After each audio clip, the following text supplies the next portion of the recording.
Cela fait plus de 10 ans qu'une polémique est survenue après que la journaliste Anne-Claire Coudray a décidé de présenter le JT sans soutien-gorge. Une histoire qui a ressurgi aujourd'hui et une autre journaliste bien connue a tenu à s'exprimer sur le sujet. Le 22 décembre 2013, Anne-Claire Coudray prenait la décision de présenter le journal de TF1 à sa manière, avec le professionnalisme qu'on lui connaît, mais en changeant un petit détail. La journaliste de 46 ans avait décidé de ne pas porter de soutien-gorge ce jour-là et ce choix n'avait pas plu à tout le monde, loin de là. La remplaçante de Claire Chazal à cette époque s'était retrouvée sous le feu des critiques de certains internautes, qui s'étaient plaints sur les réseaux sociaux et face à la déferlante de critiques, elle avait même fait le choix de s'excuser. Ce n'était surtout pas un coup de com' mais plutôt un mauvais choix de vêtements. Je pars du principe que la séduction n'a rien à faire sur un plateau de télévision quand on présente le journal.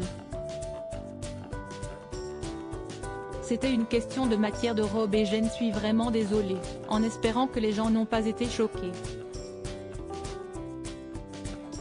Au vu des retours des téléspectateurs, ce n'est pas là-dessus que les gens s'arrêtent, avait-elle déclaré à l'époque pour le Buzz Télévision.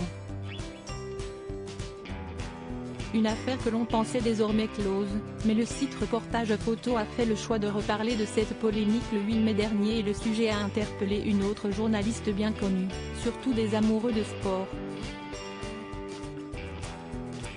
En charge de la présentation du JT Sport sur la chaîne L'Équipe depuis plusieurs années maintenant, Virginie Saint-Silly est une figure bien connue des téléspectateurs. Très suivie sur les réseaux sociaux, la jeune femme de 34 ans a tenu à donner son avis sur la question et à défendre à sa manière Anne-Claire Coudray. Je ne porte jamais de soutien-gorge parce qu'en plus de trouver ça désagréable et oppressant je ne vois pas l'utilité. Si est un choix personnel propre à chacune d'entre nous. Nous ne devrions aucunement en être gênés.